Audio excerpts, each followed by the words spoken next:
Graça e paz, irmãos, tudo bem com vocês? Vamos dar início a mais um estudo hoje, e o estudo de hoje será sobre Gog e Magog. Um estudo muito importante na palavra de Deus que nos ajuda a ver o mundo de hoje, a entender quem é Gog, ao que Deus está se referindo quando ele diz sobre Gog e Magog, e até mesmo de onde vem o anticristo. Caso você não seja inscrito no canal, eu peço por favor que inscreva-se. Deixe o seu like e compartilhe os estudos para que mais vidas possam ser edificadas em Cristo Jesus, nosso Senhor. E nós vamos começar o estudo com a leitura no livro de Ezequiel, capítulo 38, do versículo 1 ao 3, onde vai dizer: Veio a mim a palavra do Senhor dizendo: Filho do homem, volve o rosto contra Gog, da terra de Magog, príncipe de Ros, de Meseque e Tubal. Profetiza contra ele e dize: Assim diz o Senhor Deus: Eis que sou contra ti, ó Gog, príncipe de Ros, de Meseque e Tubal. Quando diz aqui Gog, príncipe de Ros, essa palavra Ros no hebraico é a palavra Rosh, e essa palavra quer dizer cabeça, chefe ou líder. Então Gog, ele é um príncipe, um líder, um chefe, que ele reúne nações para si. E nós já vamos ver isso nos textos seguintes.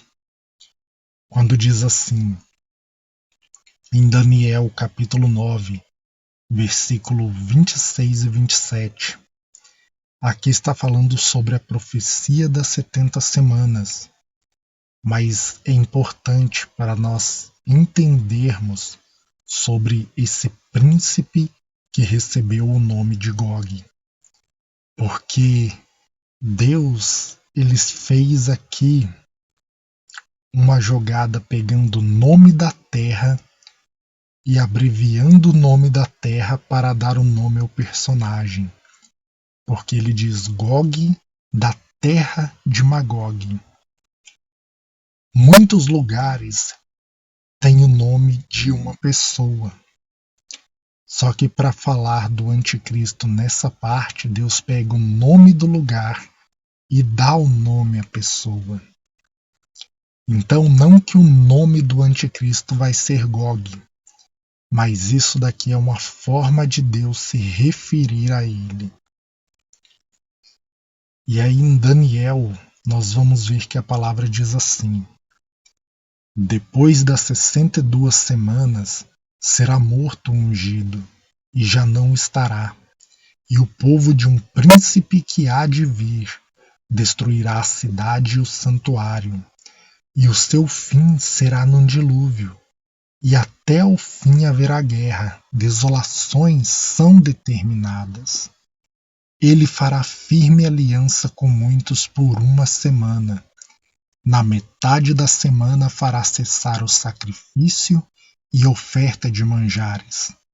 Sobre as asas das abominações virá o assolador, até o fim, até que a destruição que está determinada se derrame sobre ele. Então veja, aqui em Daniel fala de um príncipe que há de vir. Fala primeiramente da morte do Senhor Jesus, quando fala será morto o ungido. E quando nós pegamos bem esta profecia, vemos que aqui é na semana 69. Com isso, vemos que a última semana da profecia das 70 semanas, a última semana ela foi jogada para o fim.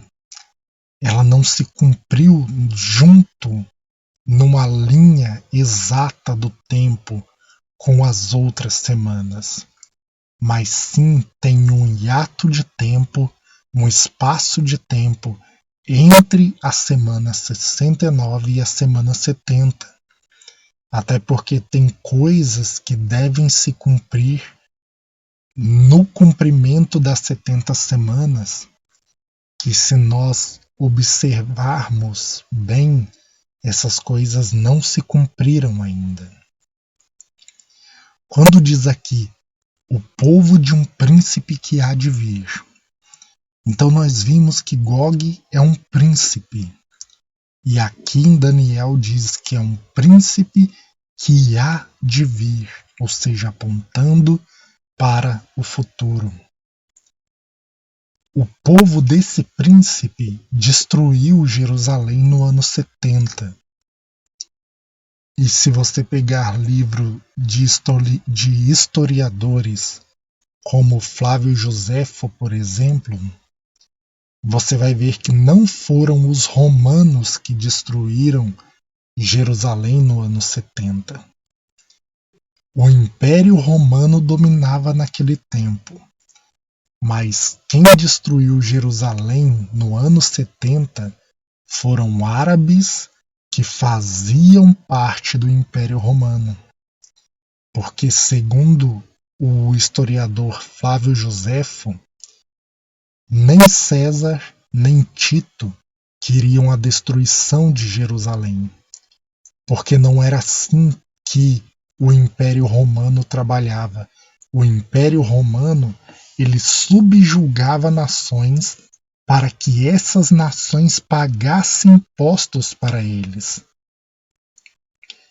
Então, o que eles queriam é que os judeus se rendessem e voltassem a pagar impostos para Roma, para que Roma fosse crescendo cada vez mais.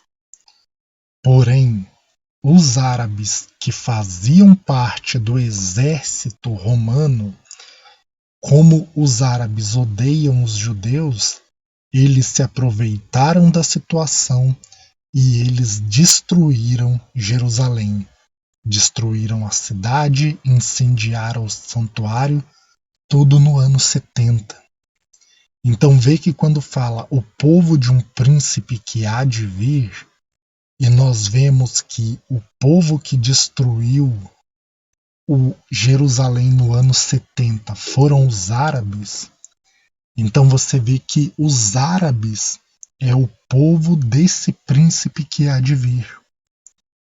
Muitas pessoas, por causa dessa profecia de Daniel, entendem que o anticristo vai vir de Roma, porque por ser o Império Romano que dominava na época, e a profecia dizer o povo de um príncipe que há de vir, então eles colocam, não, o anticristo ele vai vir de Roma, por causa que foram os romanos que destruíram. Porém não, irmãos. Quem destruiu Jerusalém foram os árabes. E nós vamos ter outros textos. O próprio Ezequiel 38 vai nos mostrar também que o anticristo ele vem do mundo árabe, ele vem do islamismo.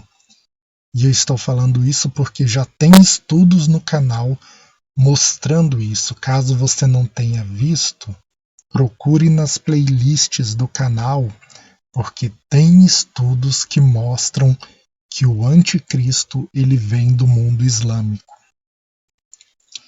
Então vê que esse príncipe que há de vir tem duas coisas que ele faz. Ele faz aliança com muitos povos e também ele faz cessar a pregação do evangelho. Para entender que está falando aqui que o cessar do sacrifício e da oferta de manjares é o cessar da pregação do evangelho, você precisa pegar a Bíblia e ler e entender o que era o sacrifício diário. Quando você ler e entender o que era o sacrifício diário, Então você vai ver que se refere à pregação do Evangelho, porque o sacrifício diário era sacrificar o cordeiro no altar de bronze fora do tabernáculo, representando o sacrifício do Senhor Jesus Cristo, entrando no tabernáculo, no santo lugar. Tinha que preparar as lâmpadas, a menorá, e derramar azeite sobre ela e acender as suas lâmpadas, acender a chama, representando a chama do Espírito que ilumina o nosso entendimento e que abre os nossos olhos, e que essa chama, se mantendo acesa em nós, nos mantém firmes nos caminhos do Senhor. E depois era oferecido o incenso no altar de ouro. E o incenso, ele representa a oração dos santos. Isso está escrito até mesmo no livro de Apocalipse. No 7º selo, se eu não me engano, está escrito isso. E também no Salmo 141. Então ele faz cessar a pregação do Evangelho na metade da semana. Ou seja, ele vai assumir totalmente o seu reinado, ele vai estabelecer o seu trono quando estiver faltando 3 anos e meio, e ali ele faz cessar a pregação do Evangelho, e ele também vai fazer aliança com muitos povos e começar a perseguir e a matar o povo de Deus, porque o trono dele será estabelecido neste exato momento, com 3 anos e meio, aonde ele começa a matar as testemunhas do Senhor. E vendo que ele faz aliança com muitos povos, nós temos isso escrito em Abacuque capítulo 2, versículo 5, que diz: assim como o vinho é enganoso, tão pouco permanece o arrogante, cuja gananciosa boca é como Sheol, e como a morte que não se farta. Ele ajunta para si todas as nações e congrega todos os povos. Quando diz aqui que a gananciosa boca dele se escancara como Sheol, no Novo Testamento está escrito como inferno, e como a morte que não se farta, isso faz uma referência ao 4º cavaleiro do Apocalipse, cujo nome é morte e inferno, morte e Sheol, se nós pegássemos no hebraico, ou morte e Hades, se nós pegarmos no grego. Porque a palavra inferno se refere não a lago de fogo, mas sim a mundo inferior, com suas separações, a separação do tormento para os ímpios e a separação do paraíso para os justos, como é mostrado na história do rico e do Lázaro, que o Senhor Jesus nos conta. E aqui nós vemos que tem essa referência para o 4º cavaleiro, que ele está sendo chamado de morte e inferno. Então, o profeta Abacuque, na sua visão, ele teve essa explicação, ele teve esse entendimento. E esse que é chamado de morte e inferno, ele ajunta para si todas as nações e congrega todos os povos para si. Nisso nós vemos em Ezequiel 38, versículo 4 a 9, dizendo: far-te-ei que te volvas, porei anzóis no teu queixo, e te levarei a ti e todo o teu exército, cavalos e cavaleiros, todos vestidos de armamento completo. Grande multidão com pavês e escudos, empunhando todos a espada, persas e etíopes, e Pute com eles, todos com escudo e capacete, e Gomer e todas as suas tropas, a casa de Togarma do lado do norte e todas as suas tropas, muitos povos contigo. Prepara-te, sim, dispõe-te tu e toda a multidão do teu povo que se reuniu a ti, e serve-lhe de guarda. Depois de muitos dias será visitado. No fim dos anos virá a terra que se recuperou da espada, ao povo que se congregou dentre muitos povos sobre os montes de Israel, que sempre estavam desolados. Este povo foi tirado de entre os povos, e todos eles habitarão seguramente. Então subirás, virás como tempestade, far-te-ás como nuvem que cobre a terra, tu e todas as tuas tropas, muitos povos contigo. Então vê, Deus ele está mostrando que ele reúne as nações, ele reúne muitos povos, ele congrega reinos para vir juntamente com ele para a peleja contra o Senhor, contra a terra do Senhor. E aqui tem até uma referência ao livro de Isaías, quando o Senhor diz: porei anzóis no teu queixo e farei que voas contra a terra de Israel. A referência ao livro de Isaías é se referindo ao rei da Síria, porque o rei da Síria ele foi contra Jerusalém e ele falou de forma muito arrogante contra o Senhor.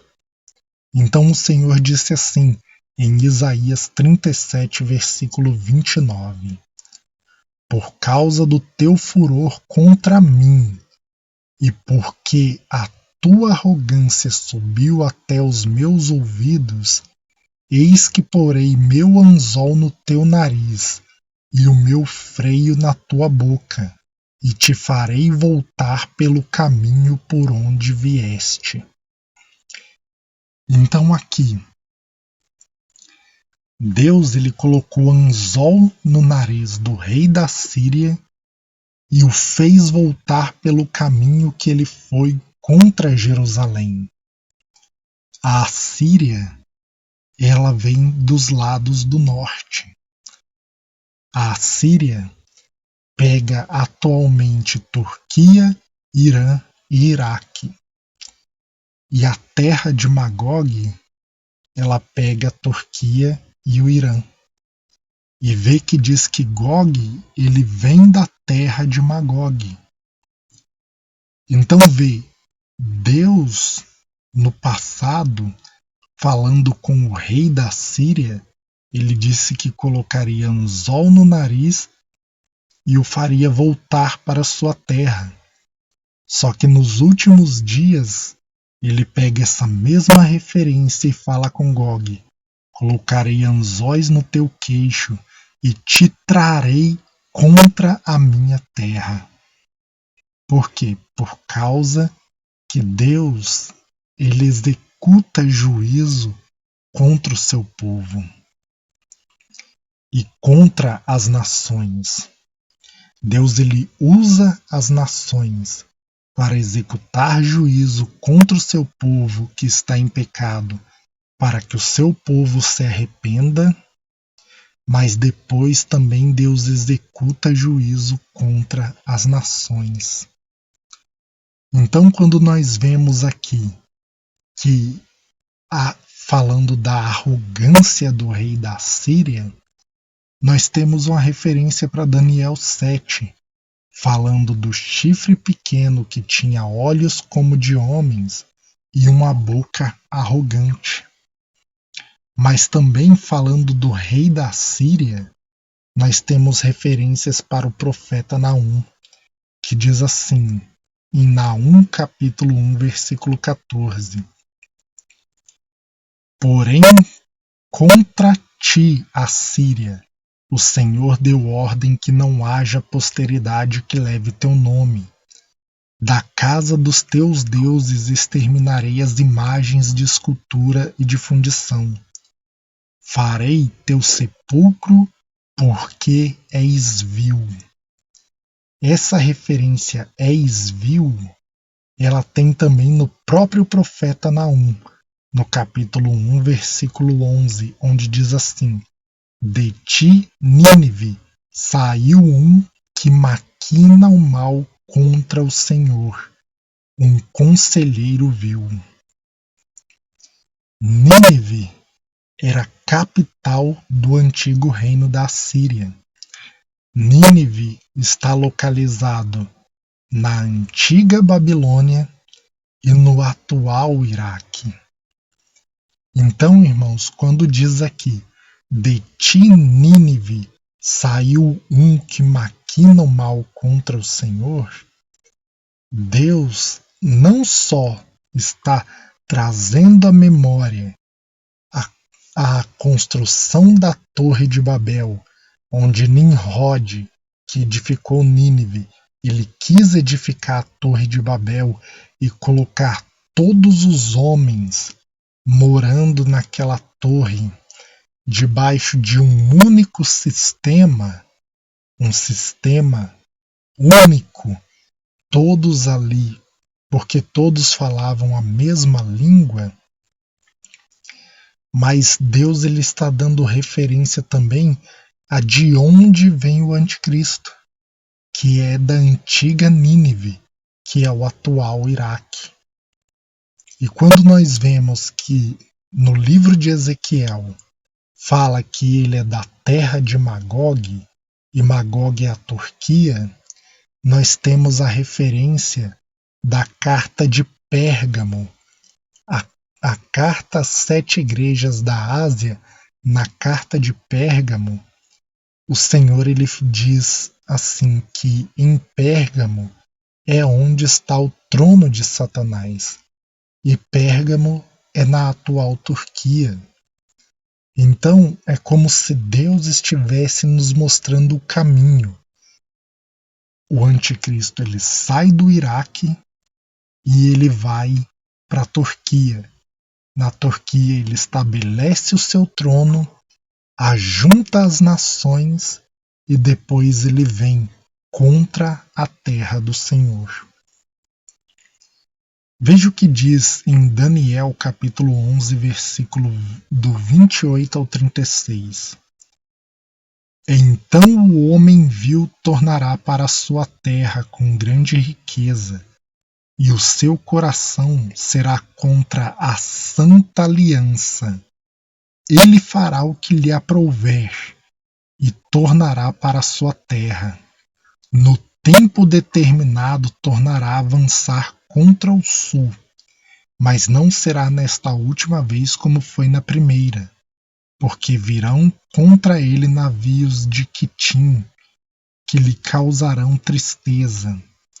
Voltará e se indignará contra a santa aliança, e fará o que lhe aprouver. E tendo voltado, atenderá aos que tiverem desamparado a santa aliança. Dele sairão forças que profanarão o santuário, a fortaleza nossa, e tirarão o sacrifício diário, ou seja, cessar a pregação do Evangelho, estabelecendo a abominação desoladora. Aos violadores da aliança com lisonjas perverterá. Isso é falando da apostasia dos últimos dias. Mas o povo que conhece ao seu Deus se tornará forte e ativo. Os sábios entre o povo ensinará a muitos. Todavia cairão pela espada, pelo fogo e pelo cativeiro, pelo roubo, por algum tempo. Ao caírem, eles serão ajudados com pequeno socorro, mas muitos se ajuntarão a eles com lisonjas. Alguns dos sábios cairão para serem provados, purificados e embranquecidos, até ao tempo do fim, porque se dará ainda no tempo determinado. Este rei fará segundo a sua vontade, e se levantará, e se engrandecerá sobre todo Deus.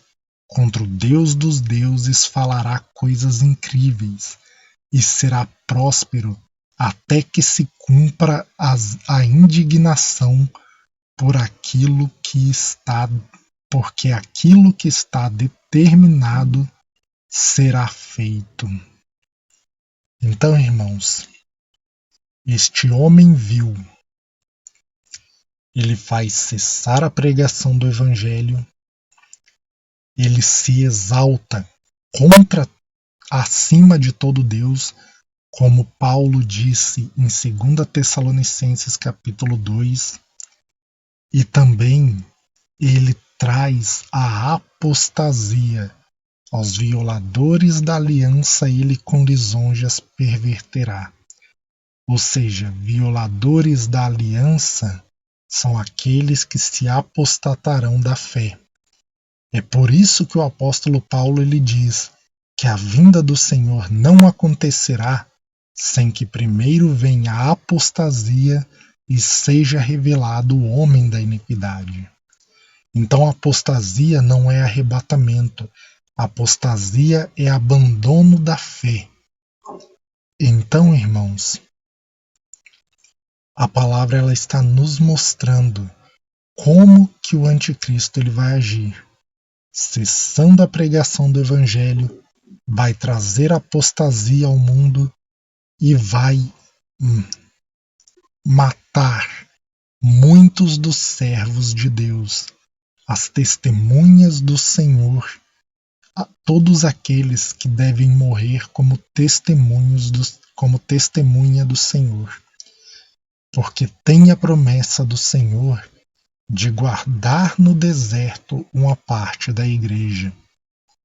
Mas isso tem estudo no canal. Na descrição do vídeo eu vou deixar esse estudo para os irmãos que se interessarem poderem estar vendo. Então, nós podemos ver por todos esses textos que Gog ele é um príncipe, que ele é cabeça, que ele é um líder, que ele ajunta as nações, que ele faz cessar a pregação do evangelho, que ele há de vir no final e que ele se exalta sobre todo Deus. Então Gog está se referindo ao anticristo. E nós, nesse estudo, vamos entender melhor também essa referência de Magog e de todas essas terras que se ajuntam a Gog para vir contra o povo de Deus. Mas para que o vídeo não fique muito longo, eu vou deixar essa outra parte dos territórios para a parte 2. Então, que Deus abençoe os irmãos. Esse estudo nós vamos parar por aqui. E na parte 2 nós continuaremos ele. Se você não é inscrito no canal, por favor, inscreva-se. Deixe o seu like e compartilhe os estudos para que mais pessoas possam ser alcançadas e tocadas pelo Senhor. No nome de Jesus, Deus abençoe a todos e fiquem todos na paz do Senhor e Salvador Jesus Cristo. Amém.